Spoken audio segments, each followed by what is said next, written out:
우리가 하나님의 말씀을 보면서 우리 인간은 아무것도 할 수 없다라는 그런 말을 들을 때마다 사실 우리 안에 적지 않은 반감이 생깁니다. 왜 인간이 아무것도 할 수 없는 존재인가? 나름대로 의지도 있고 생각도 있고 행동할 수 있는 힘도 있는데 왜 인간이 아무것도 할 수 없는 그런 무능한 존재임을 우리가 받아들여야지 되는가, 그렇게 생각할 수 있습니다. 그런데 그런 생각이 드는 것은 여전히 자기 자신의 행위를 바라보고 있기 때문에 그렇습니다. 이것이 우리 인간이 참으로 버리지 못하는 우리 인간의 어떤 본질적인 부분입니다. 그래서 성경은 끊임없이 우리에게 우리 자신을 바라보지 말 것을 이야기합니다. 그것은 단지 우리가 어떤 행하는 나쁜 짓, 우리들이 일반적으로 생각하는 그런 옳지 않은 행동, 그것만을 이야기하는 것이 아니라 우리가 생각하는 아주 훌륭하고 의로운 행위일지라도 그것을 의지하고 바라보지 말아야지 된다라고 이야기하고 있습니다. 왜 성경이 그렇게 이야기하고 있는가? 그것을 우리는 말씀을 통해서 분명히 확인을 해야지 됩니다. 여러분들이 여러분들의 생각으로, 여러분들의 상식을 가지고 신앙생활을 할 수 없습니다. 우리가 신앙생활을 하면서 가장 크게 범하는 오류가 무엇인가 하면 우리의 생각, 세상 사람들이 일반적으로 인정하는 그러한 생각들, 사상들, 그러한 상식적인 것들을 가지고 우리의 신앙을 생각하게 될 때 우리는 오해하게 됩니다. 이 세상이라는 것은 바로 하나님이 창조하신 그 모습대로 지금 되어 있는 것이 아니라 죄로 말미암아 타락해버린 세상입니다. 그래서 이 세상을 이끌고 있는 원리는 하나님의 원리라기보다는 그 세상에 잡혀서 살아가고 있는 사탄의 원리를 쫓아가고 있는 것이 세상의 모습이다라는 것을 여러분들이 먼저 생각하셔야지 됩니다. 그래서 인과율이라든지 어떤 원인이 있어야지 결과가 있다라고 생각하는 것이 우리 인간의 당연한 생각이거든요.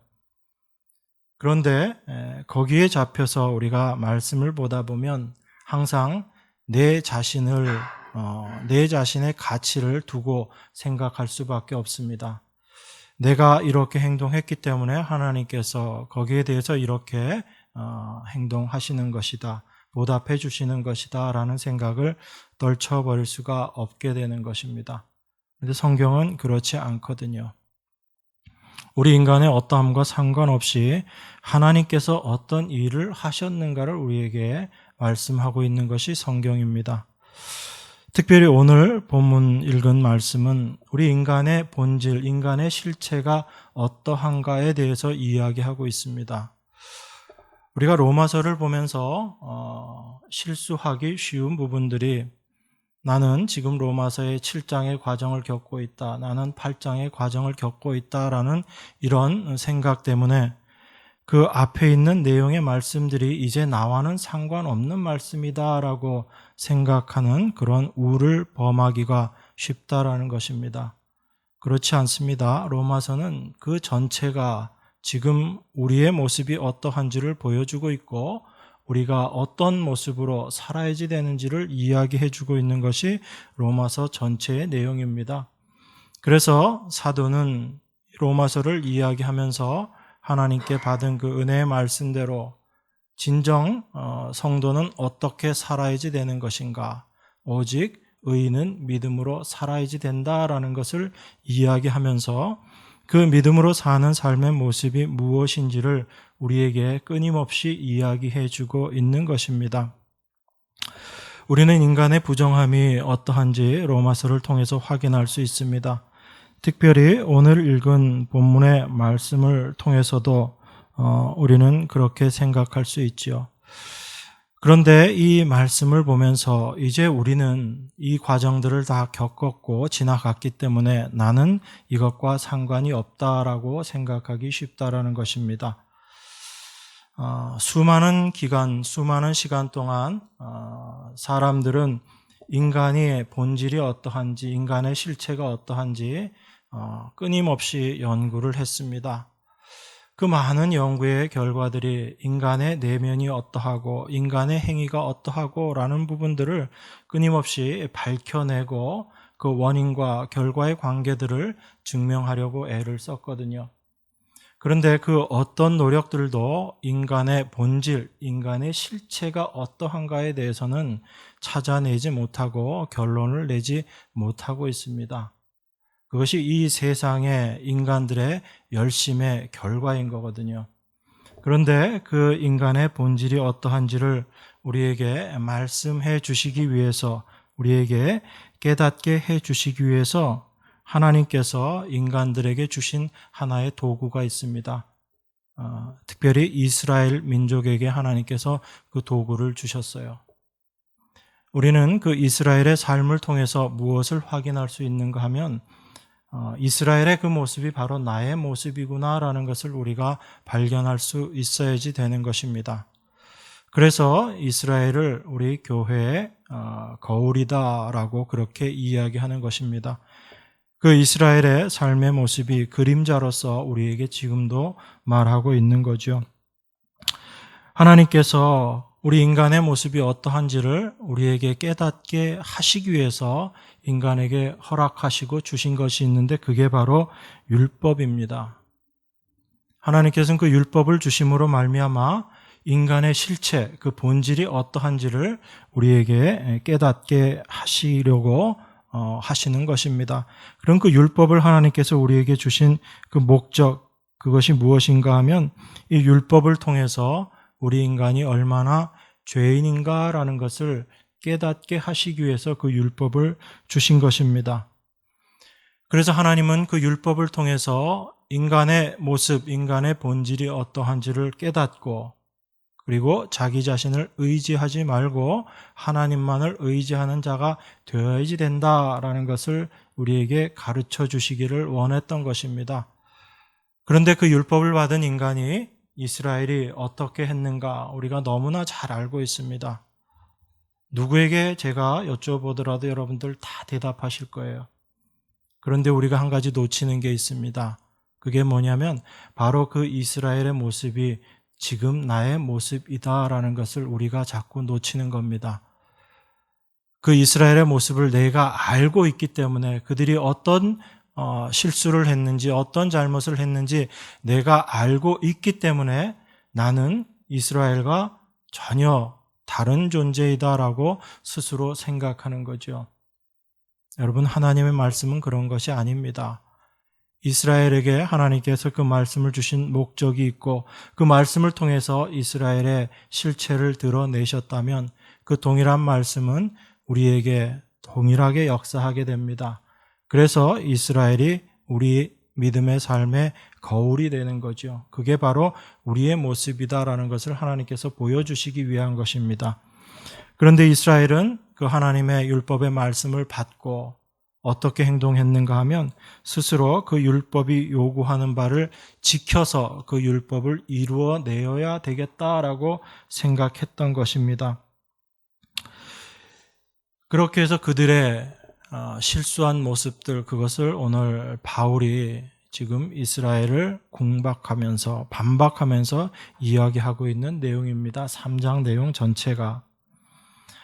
3장 1절에 보면 이렇게 이야기하죠. 그런즉 유대인의 나음이 무엇이며 할례의 유익이 무엇이뇨? 범사에 많으니 첫째는 저희가 하나님의 말씀을 맡았음이니라. 이렇게 이야기합니다.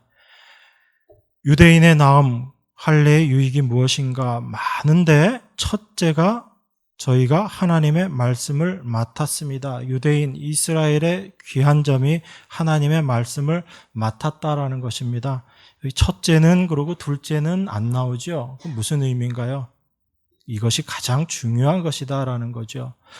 그러면 하나님께서 이스라엘에게 말씀을 주시고 그 유대인들이 하나님의 말씀을 맡은 자로 된 것, 이것이 그들에게 참된 유익이었다라고 이야기하고 그 유익이 무엇인지가 분명히 드러나야지 되는 것입니다.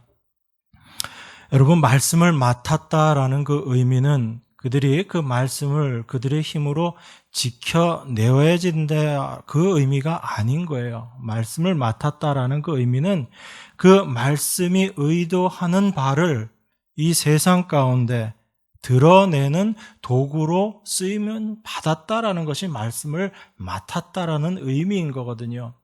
하나님께서 유대인들에게 말씀을 주시고 이 말씀이 어떠한 목적으로 주어진 것인지를 이 세상에 밝히 드러내어라라고 하신 것이 바로 말씀을 맡았다라는 그 의미인 겁니다.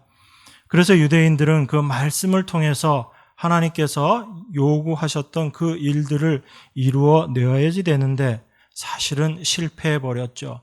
그런데 그 실패한 모습을 통해서 하나님께서는 오히려 그 말씀의 의미를 더 분명하게 드러내시는 것입니다. 유대인들은 말씀을 지켜서 그 말씀을 맡은 자로서의 역할을 감당하는 것이 아니라 그 말씀을 지키지 못하는 인간의 그 현실, 인간의 본질을 밝히 폭로하고 드러냄으로 말미암아 하나님의 의, 하나님이 주시는 의가 아니면 인간의 의로는 도저히 구원받을 수 없다라는 것을 선포하는 그 일을 맡은 것이에요. 그게 말씀을 맡았다라는 의미인 겁니다. 그런데 유대인들은 그렇게 생각하지 못했죠. 그래서 열심히 말씀을 지켜보겠다라고 생각했던 겁니다. 그렇게 말씀을 열심히 지키고 그 말씀 지켰다라는 것을 자기들의 의로 삼고 그것을 가지고 오히려 하나님 앞에 대적하는 모습으로 서 버렸던 것이 이스라엘의 모습, 유대인들의 모습입니다. 우리는 그걸 분명히 알고 있어야 돼요. 지금 우리 날마다의 삶 가운데 우리가 과연 말씀 앞에서 어떤 모습으로 서야 하는가라는 것을 우리가 분명히 생각해야지 되는 것입니다. 하나님의 의가 아니면 그 어떤 인간도 하나님 앞에 설 수 없는 존재다라는 것을 우리는 말씀을 통해서 끊임없이 폭로받아야지 되는 거예요. 그게 우리가 말씀을 보는 목적입니다. 그렇지 않고 여러분들이 이 말씀을 보면서 나는 이 말씀을 이제 지켜야지 되겠다, 이 말씀을 내가 이루어냄으로 말미암아 내가 하나님을 기쁘시게 하는 자가 되어야지 되겠다라고 생각한다면 여러분들은 이스라엘이 범한, 유대인이 범한 것과 동일한 실수를 또 하고 있는 거예요. 이스라엘의 말씀을 열심히 지켰던 것은 사실은 그 말씀 지킴을 통해서 하나님께 기쁨을 드리기 위한 모습이었거든요. 그런데 그들은 그 말씀을 통해서 참 하나님의 말씀의 의미가 무엇인지를 깨닫지 못했던 겁니다. 오늘 본문 말씀에 보면 이렇게 이야기합니다. 그러면 어떠하뇨? 우리는 나으뇨? 결코 아니라 유대인이나 헬라인이나 다 죄 아래 있다고 우리가 이미 선언하였느니라, 이렇게 이야기합니다. 9절에서 이야기하고 있는 것은 모든 사람이 다 유대인이나 헬라인이나 다 죄 아래 있다라고 이야기하는 거예요. 이게 바로 모든 사람들의 모습이다라고 선언하고 있는 것입니다. 그래서 우리도 이 말씀을 통해서 우리 자신의 모습이 어떠한지를 분명히 깨달아야지 되는 거예요. 여러분, 죄 아래 있다라는 이 말씀의 의미를 깊이 생각해 보셔야지 됩니다. 죄 아래 있다라는 것은 어떤 인간도 자기 스스로 혼자 있지 못하다라는 것을 우리에게 지금 말씀하고 있는 거예요. 사람은 하나님을 떠나면 자기 스스로의 힘으로 혼자 있는 존재다라고 그렇게 생각합니다. 그래서 내 힘으로 이것도 하고 저것도 하겠다라고 생각하지만 하나님을 떠난 인간은 어떠한 모습으로 존재할 수밖에 없는가? 그걸 9절에서 죄 아래에 있다. 모든 인간은 다 죄 아래에 있는 존재다라는 것을 우리에게 이야기하고 있는 것입니다. 그래서 인간은 자기 뜻대로 자기 원대로 자기의 힘으로 살아가는 것 같지만 사실은 그 모습 자체가 죄 아래에 있는 모습이고 그것이 바로 사탄에게 사로잡혀서 살아가고 있는 삶의 모습이다라는 것을 지금 우리에게 이야기하는 거예요. 인간이 그 하나님의 은혜에서 떠나서 내가 하나님처럼 되겠다라고 생각하고 하나님을 떠났지만 사실 그 하나님을 떠나버린 그 모습이 바로 죄 아래에 있는 모습이었다는 거죠. 그런데 세상은 그렇게 생각하지 않습니다.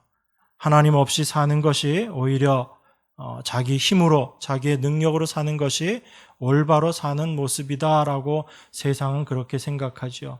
그런데 그것이 죄 아래에 있는 모습임을 알지 못하고 깨닫지 못하는 것입니다. 여러분 10절에 보면 이렇게 이야기하죠. 10절에서 12절까지 제가 다시 봉독합니다.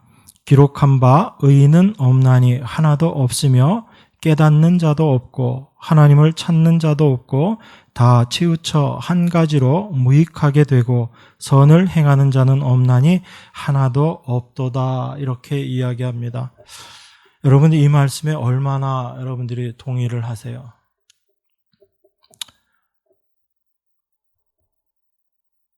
정말 여러분들이 그렇다라고 생각하시면 여러분 깨닫는 자도 없고 하나님을 찾는 자도 없고 선을 행하는 자도 없고 여러분들 스스로 생각하시기에 여러분들 어떻게 생각하세요? 여러분들 하나님을 찾고 계세요?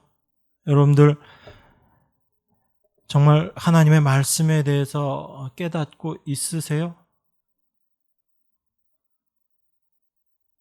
만약에 여러분들이 나는 하나님의 말씀을 찾고 있는 자이고 나는 하나님의 말씀을 깨닫고 있는 자다라고 스스로 생각하고 계신다면 오늘 이 말씀하고 여러분 스스로를 비추어 봐야지 됩니다. 성경은 분명히 이야기하고 있거든요. 의인은 없나니 하나도 없으며 깨닫는 자도 없고 하나님을 찾는 자도 없고 다 치우쳐 한 가지로 무익하게 되고 선을 행하는 자는 없나니 하나도 없도다. 이렇게 이야기합니다. 이게 인간의 실체라는 이야기예요. 여러분들은 혹시 이렇게 생각할 수 있습니다. 나는 이제 구원받은 사람이니까 나는 하나님을 찾는 자이고 하나님의 말씀을 깨닫는 자이고 나는 선을 행하는 자이고 나는 의인이다. 이렇게 여러분 생각하실 수 있습니다. 그런데 사도가 지금 이야기하는 건 그 이야기하고 있는 게 아닌 거예요. 지금 사도가 누구에게 이야기하고 있습니까? 하나님을 알지 못하는 자에게 이야기하고 있어요? 아니면 하나님을 아는 하나님의 백성들에게 지금 이 이야기를 하고 있어요? 사도는 10절에서 기록한 바 이렇게 이야기합니다. 이 기록한 바라는 이 말씀의 의미를 여러분들이 잘 생각해 보셔야지 돼요. 이 기록한 바라고 이야기하면서 지금 인용하고 있는 것이 구약의 말씀을 지금 인용하고 있어요. 여러분 로마서 말씀을 보면 특별히 구약 인용이 굉장히 많습니다. 왜 그런가 우리가 생각해 보면 그 구약의 말씀들을 지금 우리에게 보여주면서 그 구약의 이스라엘이 어떤 모습으로 살았는가를 지금 우리에게 말씀해 주고 있는 거예요. 그러면서 그 모습이 바로 지금 우리의 모습이다라는 것을 사도는 우리에게 끊임없이 이야기하고 있는 겁니다. 그래서 기록된 바라고 이야기하고 있어요. 여러분 이 말씀이 어디에 있는지 한번 찾아보시죠. 잘 아시는 구절이죠. 시편 14편 한번 보겠습니다. 시편 14편 1절에서 3절까지 보면 이렇게 이야기하죠. 구약성경 810페이지입니다. 어리석은 자는 그 마음에 이르기를 하나님이 없다 하도다. 저희는 부패하고 소행이 가증하여 선을 행하는 자가 없도다. 여호와께서 하늘에서 인생을 굽어 살피사 지각이 있어 하나님을 찾는 자가 있는가 보려 하신즉 다 치우쳤으며 함께 더러운 자가 되고 선을 행하는 자가 없으니 하나도 없도다. 동일한 말씀을 어디서 또 하세요? 시편 53편에 보면 동일한 말씀을 또 하고 있습니다. 이게 인간의 모습이라는 거예요. 여러분, 이 말씀이 구약의 말씀입니다. 이 구약의 말씀을 바울이 지금 기록한 바라고 이야기하면서 지금 갖고 와가지고 이야기하고 있거든요. 바울이 이야기하고 있는 지금 이 때는 신약 시대예요. 예수님께서 이 땅에 오셔서 말씀을 전하시고 복음을 전하시고 십자가에 달려 죽으시고 부활 승천하셔서 하나님의 성령 그리스도의 영을 이 땅에 보내시고 난 이후 사도들이 그 성령의 능력으로 말미암아 열심히 사역하고 있던 그 시대라는 거예요. 그런데 그때도 여전히 인간은 어떠한 존재인가 하면 깨닫는 자도 없고 하나님을 찾는 자도 없다라는 것이 인간의 본질, 인간의 실체다라고 지금 사도가 이야기하고 있는 겁니다. 그러니까 우리가 이 하나님의 말씀을 주의 깊게 잘 보셔야지 되는 거예요. 구약 시대 때 하나님을 찾는 자도 없고 하나님의 말씀을 깨닫는 자도 없다라고 하면 우리가 한편 이해할 수 있습니다. 그런데 신약 시대 성령이 오셔서 우리 안에 내주하고 계시는데 여전히 깨닫는 자도 없고 하나님을 찾는 자도 없다라고 지금 사도가 이야기하고 있거든요. 여기에 지금 그러면 어떠하뇨? 우리는 나으뇨? 결코 아니라 유대인이나 헬라인이나 다 죄 아래 있다고 우리가 이미 선언하였느니라 라고 이야기하면서 사도가 지금 이 이야기하고 있어요. 여기에 우리의 사도가 들어가요? 안 들어가요? 사도도 들어가는 거예요. 여러분과 저도 여기에 들어가는 겁니다. 그러면 사도가 이 이야기를 하고 있는 의도가 무엇인지를 우리가 분명히 알아야지 되는 거죠. 사도는 지금 하나님 알지 못하는 사람에게 이 이야기를 하고 있는 게 아니에요. 성령의 임하심, 성령의 역사가 없는 사람들에게 이 이야기를 하고 있는 것이 아니다라는 이야기입니다. 그런데 만약에 여러분들이 하나님을 찾고 있고 하나님의 말씀을 지금 깨닫고 있다면 성경이 이야기하는 바에 비춰서 여러분들이 여러분 자신의 지금 상태를 비추어 본다면 내가 지금 하나님의 말씀을 깨닫고 하나님을 찾고 있다면 이것이 내가 내 힘으로 하고 있는 것인가라는 걸 우리가 분명히 알아야지 되는 거죠. 내가 하는 것이 아니다라는 이야기입니다. 하나님 말씀을 깨닫는 것도 하나님을 찾는 것도 내가 하는 내 능력으로 하는 것이 아니다라는 이야기예요. 우리는 내가 하나님 찾는다고 생각합니다. 하나님 말씀 깨닫게 해주세요 라고 내가 그 하나님을 찾고 내가 그 하나님 말씀을 깨닫는다고 하지만 사도는 지금 우리에게 아무도 그런 자가 없다라고 이야기합니다. 그게 인간의 실체라는 이야기예요. 그러면 구약 때는 그러했다 하더라도 신약의 이 시대에도 성령이 임하신 이 시대에도 여전히 하나님을 찾는 자도 없고 하나님을 깨닫는 자도 없고 선을 행하는 자도 없다라고 생각하면 사도의 이 말을 통해서 우리가 비추어 보면 성령이 오신 목적이 무엇인지를 우리는 다시 생각해야지 되는 겁니다. 우리는 많은 경우에 이렇게 생각합니다. 성령이 우리에게 오신 것은 그 성령이 임하심은 우리로 하여금 선을 행하는 의인을 만드시기 위해서 성령이 오신 것이다 라고 우린 그렇게 생각해요. 우리가 일반적으로 그렇게 생각하지 않습니까? 우리는 의의를 행할 수 없고 의인도 아닌데 성령이 오심으로 말미암아 우리가 이제 의의를 행할 수 있는 자가 되었다라고 우리 스스로를 자꾸 그렇게 판단하고 인정하는 거죠. 그런데 사도는 지금 우리에게 뭐라고 이야기하냐면 너희는 하나님을 찾지도 않고 하나님을 말씀을 깨닫지도 못하고 선을 행하지도 못하는 자들이다 라고 이야기합니다. 그러면 성령이 우리에게 오신 목적이 무엇인지는 이 말씀을 통해서 우리가 다시 생각해야지 되는 거예요. 성령은 우리를 선을 행하는 인간 만드시기 위해서 우리 안에 역사하고 계시는 것이 아니다라는 것을 우리가 생각해야지 되는 겁니다. 13절에 보면 인간의 모습이 어떠한지 더 신랄하게 이야기하고 있습니다. 저희 목구멍은 열린 무덤이요 그 혀로는 속임을 베풀며 그 입술에는 독사의 독이 있고 그 입에는 저주와 악독이 가득하고 그 발은 피 흘리는 데 빠른지라. 여러분 정말 여러분 자신의 모습이 이렇다고 인정하세요?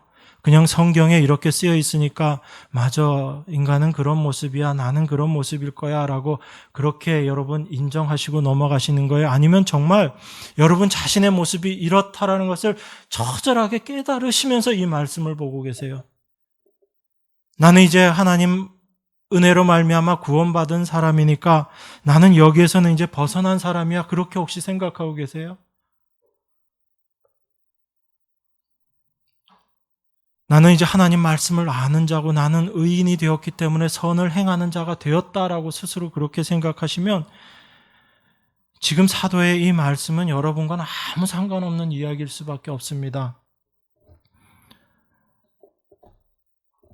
저희 목구멍은 열린 무덤이요 그 혀로는 속임을 베풀며 그 입술에는 독사의 독이 있고, 이게 내 모습이라는 게 여러분 안에 정말 보여져야지 돼요. 이게 비춰져야지 됩니다. 이걸 알지 못하고 그저 성경에 있는 말씀이니까 그러려니 하고 여러분들이 지나간다면 지금 사도가 우리에게 이 말씀을 주신 의미와 목적을 우리는 다 놓쳐버리는 겁니다.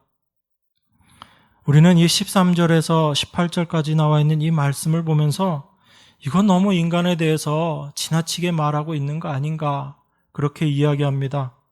그런데 18절에 뭐라고 이야기해요? 저희 눈앞에 이 모든 모습들이 저희 눈앞에 하나님을 두려워함이 없느니라 라고 이야기해요.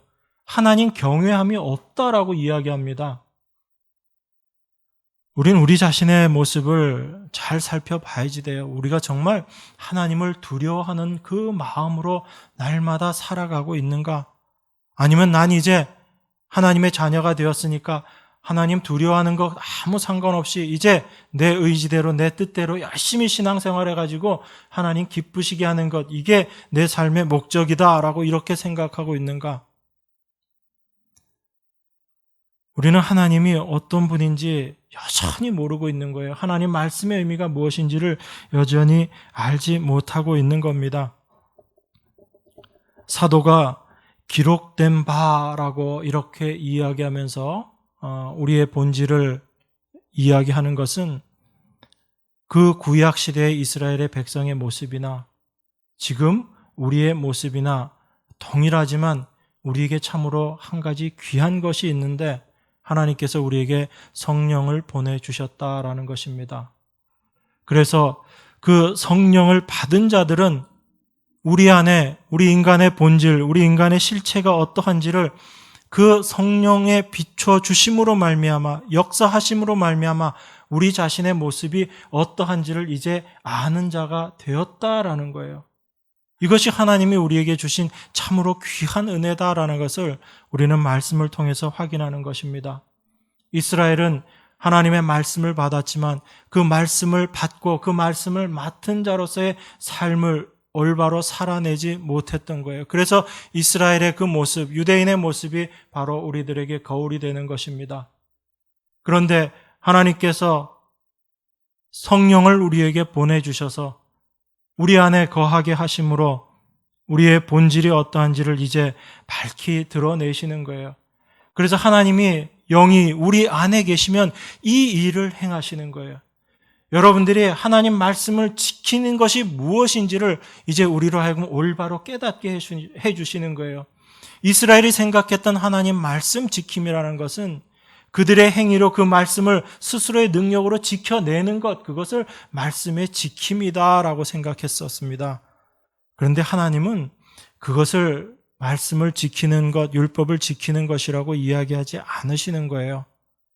참된 율법은 우리에게, 하나님의 말씀은 우리에게 임하셔서 우리의 모습이 어떠한지를 깨닫고 우리는 도무지 하나님의 말씀을 지킬 수 없는 존재다라는 것을 깨닫게 해주시는 거예요. 그것이 율법을 하나님께서 우리에게 주신 목적이다라고 이야기합니다.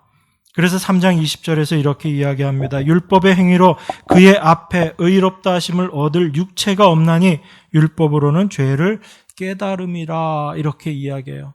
율법을 하나님의 말씀으로 바꿔보세요. 하나님의 말씀은 우리로 하여금 하나님의 말씀을 도무지 감당할 수 없고 지킬 수 없는 그런 존재임을 우리에게 깨닫게 해 주시는 곳이다라는 것을 지금 우리에게 말씀하고 있는 겁니다. 성령이 우리 안에 오셔서 이 일을 하시는 거예요.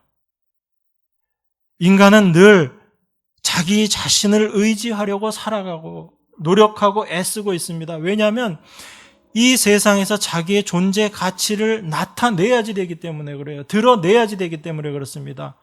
그래서 인간은 끊임없이 뭔가를 하려고 하는 거예요. 무엇을 하지 않을 때는 자기 자신을 스스로 죽었다라고 생각하고 가치 없다라고 생각합니다. 여러분들 지금도 동일한 그런 마음 속에 살고 있잖아요.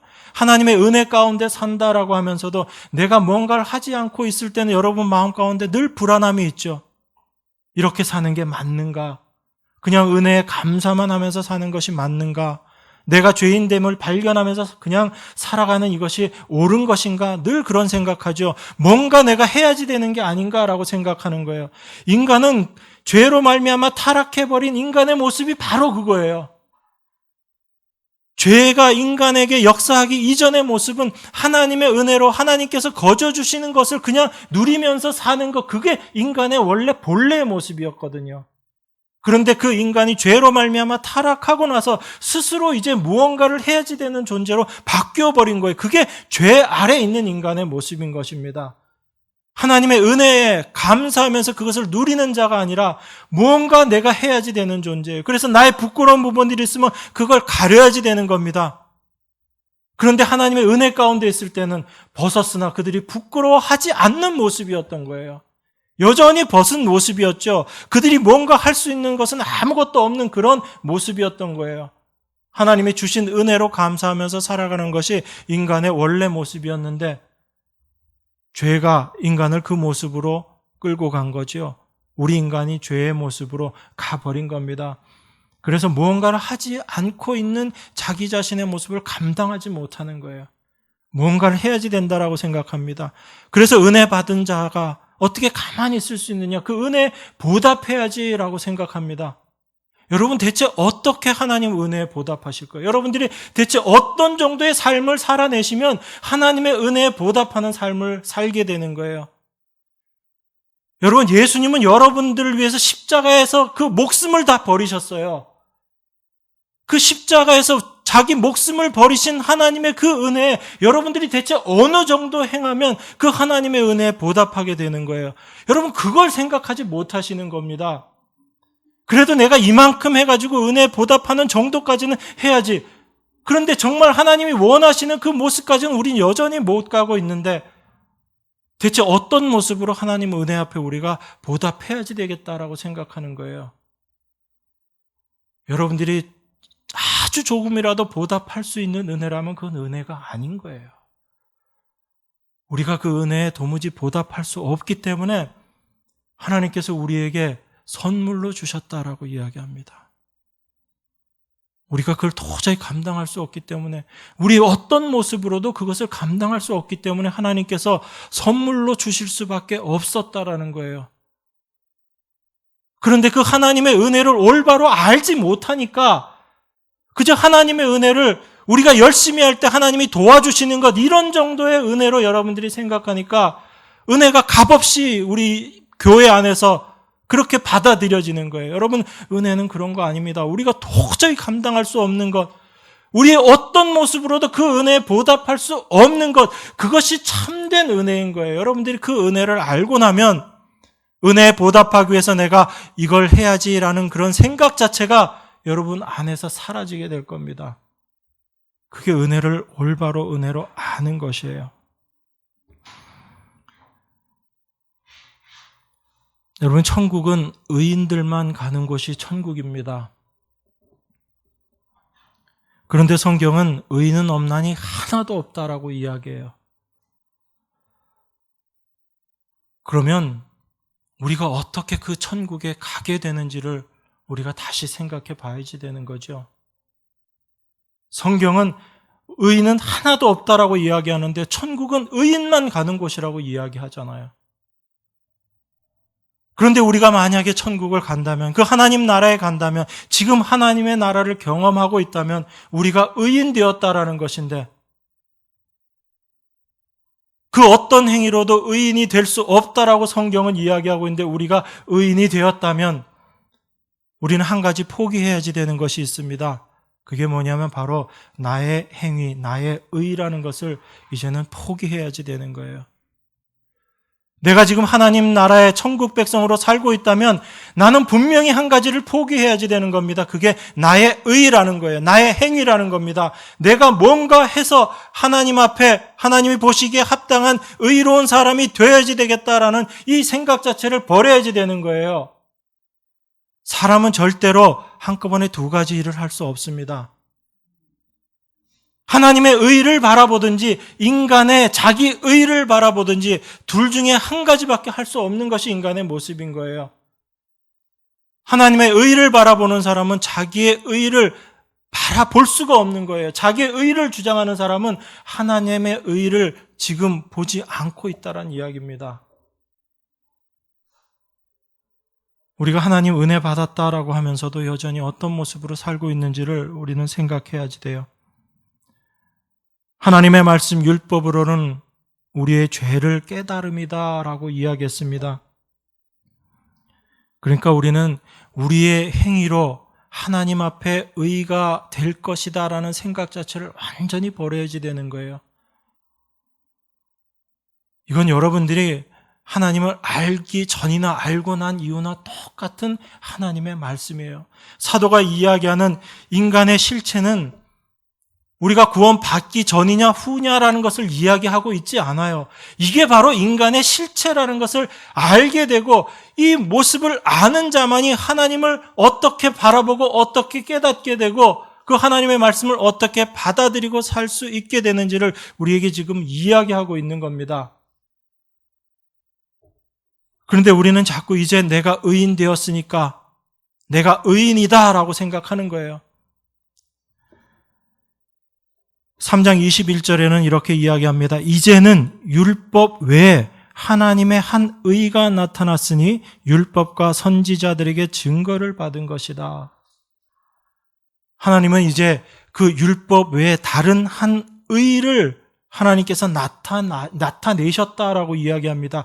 그 하나님의 한 의는 어떤 거냐면 율법과 선지자들로부터 증거받은 것이라고 이야기해요. 율법이 무엇을 증거하고 있습니까? 우리는 도무지 하나님의 말씀을 지켜 행할 수 없는 자다라는 것을 율법이 우리에게 이야기하고 있잖아요. 하나님께서 우리에게 율법을 주셨습니다. 그 율법을 하나님께서 주셨다는 얘기는 그 율법을 지키라는 의미가 분명히 포함되어 있어요.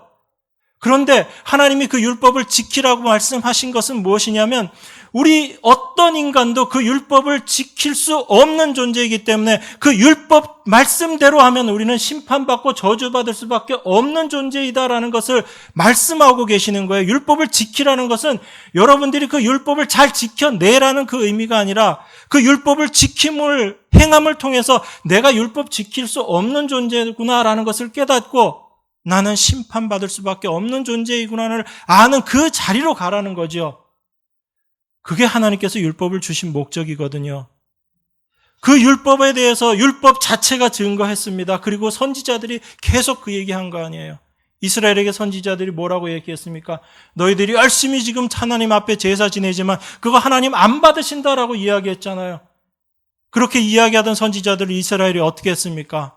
다 죽였죠. 우리의 의를 왜 인정해 주지 않느냐는 거죠. 그 하나님의 말씀을 전하는 선지자들은 다 이스라엘에 대해서 배척당했습니다. 그런데 이스라엘이 받아들였던 거짓 선지자들은 어떤 자들이었어요? 너희들 열심히 하는 그것 열심 하나님이 받으신다라고 얘기했던 수많은 거짓 선지자들의 말은 유대인들이 이스라엘이 다 받아들였잖아요. 그리고 똑같은 모습으로 하나님 말씀 앞에 그들이 다 부정되어 버리는 거죠. 그래서 율법과 선지자들에게 증거를 받은 것이다라고 이야기하는 겁니다. 그 율법이 지금 우리에게 무엇을 말씀하고 있는가를 우리는 분명히 알아야지 돼요. 하나님은 우리에게 새로운 한 의, 율법 외에 하나님의 다른 한 의를 주셨다라고 이야기합니다. 우리는 이 하나님이 주신 이 의로 말미암아, 이 한 의로 말미암아 우리가 의롭다함을 받는 거예요. 의인이라 여김을 받는다라고 그렇게 이야기하고 있는 겁니다. 이 하나님께서 우리에게 주신 그 다른 한 의, 그것을 성경에서는 이렇게 계속 이야기하고 있습니다. 24절입니다. 그리스도 예수 안에 있는 구속으로 말미암아 하나님의 은혜로 값없이 의롭다 하심을 얻은 자 되었느니라, 그렇게 이야기해요. 또 26절에는 이렇게 이야기합니다. 이때 자기의 의로우심을 나타내사 자기도 의로우시며 또한 예수 믿는 자를 의롭다 하려 하심이니라, 이렇게 이야기해요. 계속 성경이 우리에게 이야기하고 있는 모습은 뭡니까? 우리를 의롭다 하셨다, 그렇게 얘기해요. 그리고 우리를 바로 의롭다 하심을 얻은 자다라고 그렇게 이야기하고 있는 겁니다. 여러분, 성경은요, 여러분들이 이제 의로운 자가 되었다라고 이야기하고 있지 않아요. 이 말씀의 의미는 뭐냐면, 여러분이 의를 소유한 자가 되고, 여러분 스스로가 믿음을 소유한 그 주체가 된 게 아니다라는 걸 이야기하고 있는 거예요. 우리가 자꾸 오해하는 부분들이 그런 것입니다. 우리는 하나님의 생명을 받았어요. 그러면 그 하나님의 영원한 생명을 받은 우리가 그 생명을 소유하는 자라고 자꾸 생각을 합니다. 우리는 하나님께로부터 믿음을 받은 자예요. 그런데 우리가 그 믿음을 받았기 때문에 이제 내가 그 믿음을 소유하는, 내가 믿음의 주인이 되었다라고 생각을 해요. 하나님이 우리를 의롭다 하시고 우리가 의인이 되었다라고 이야기하니까 내가 이제 그 의를 소유한 자다라고 생각을 하는 겁니다. 그런데 성경은 그렇게 이야기하고 있지 않거든요. 우리에게 믿음 주신 그분이 바로 그 믿음의 주인이라고 이야기하고 있거든요. 우리에게 의롭다 하신, 우리를 의롭다 하신 그분이 바로 의이시고 그분이 바로 의의 하나님, 의의 주인이시다라고 이야기하고 있습니다. 우리에게 영원한 생명을 주신 그분이 바로 영원한 생명 자체이시고 우리는 그 분으로 말미암아 살아가게 되는 존재다라는 걸 이야기하는 거예요. 그런데 우리 인간은, 죄로 말미암아 타락한 인간은 하나님이 나에게 주셨다라는 그것을 어떻게 생각하냐면 그것을 내가 이제 주인이 되었다라고 생각하는 거예요. 거기서 벗어나지 못하는 겁니다. 그것이 이제 내 것이다라고 생각을 해버리는 거예요. 그래서 그리스도 안이라는 의미 자체를 우리가 계속 놓치는 거예요.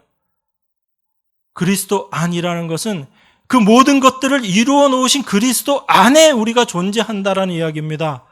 그 안에 존재하기 때문에 우리의 어떤 행함과 아무 상관이 없는 거예요. 그래서 성령의 열매를 이야기할 때 왜 열매로 표현하는지를 여러분들이 아셔야지 되는 겁니다.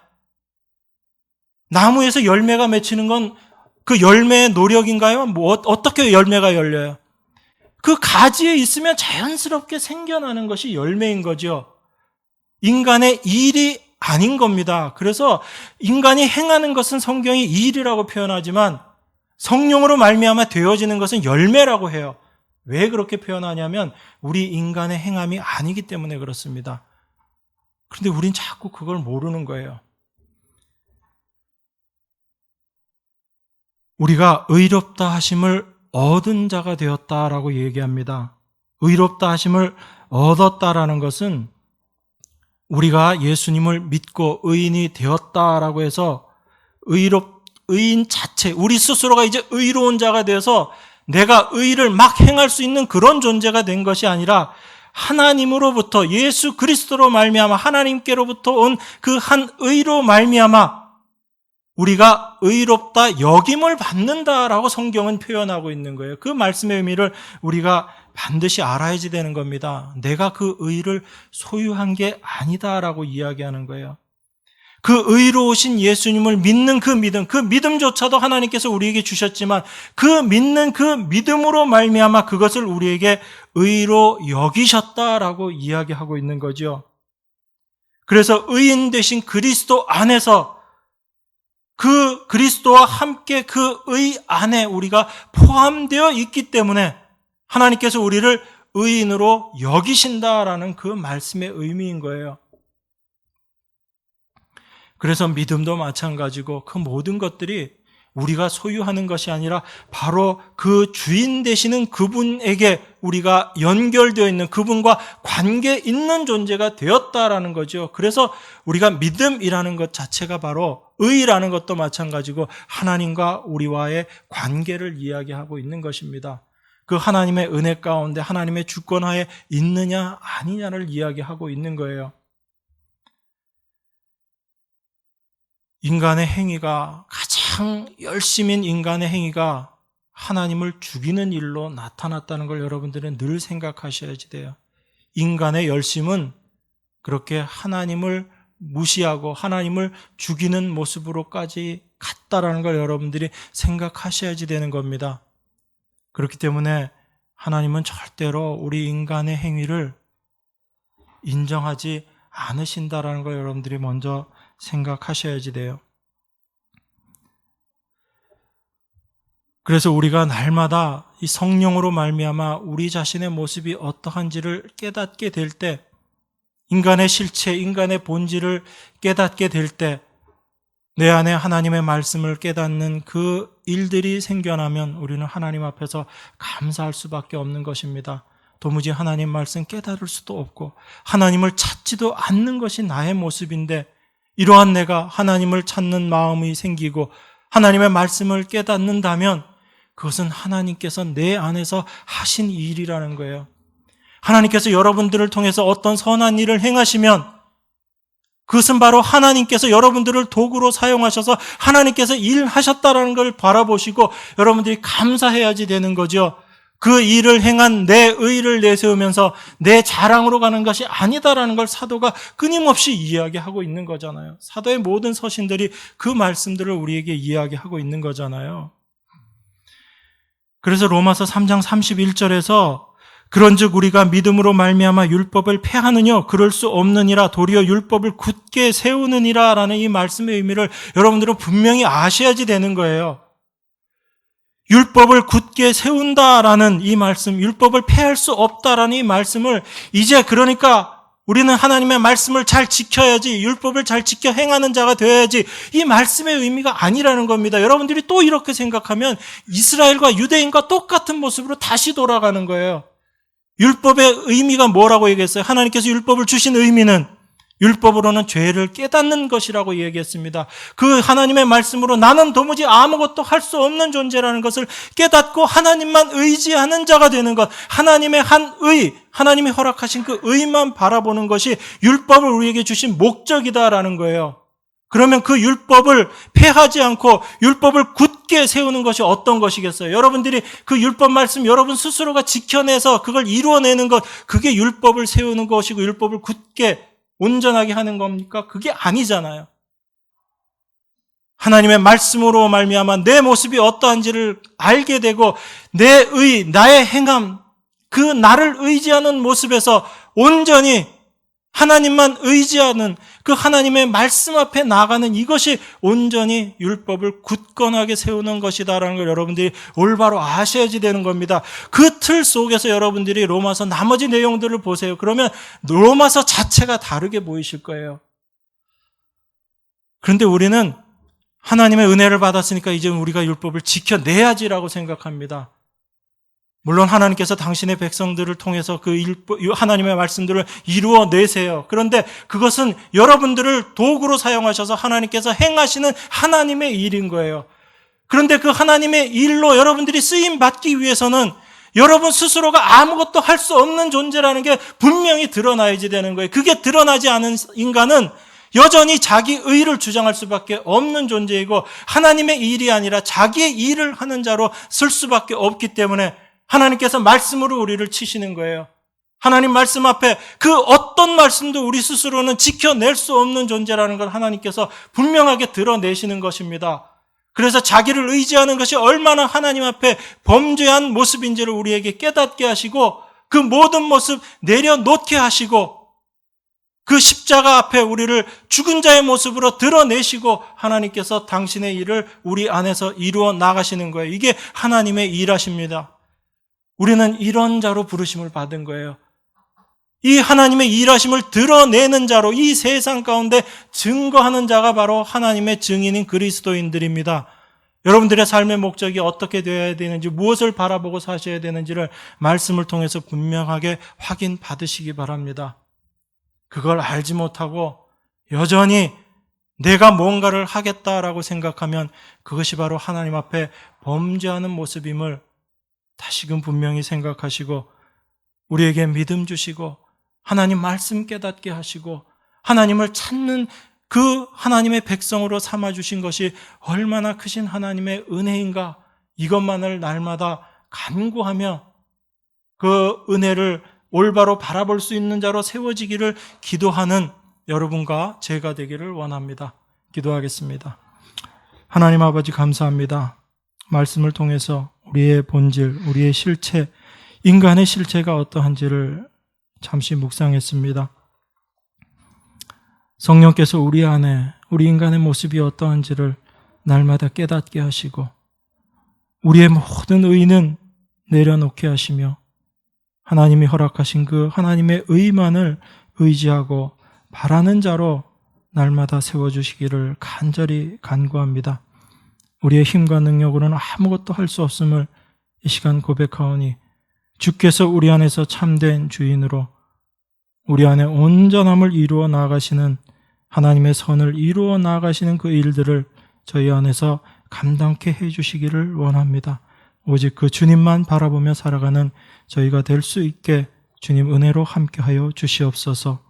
우리를 영원한 죄와 사망에서 구원하여 주시고 십자가에서 모든 것을 이루신 귀하신 예수 그리스도 이름으로 기도드리옵나이다. 아멘.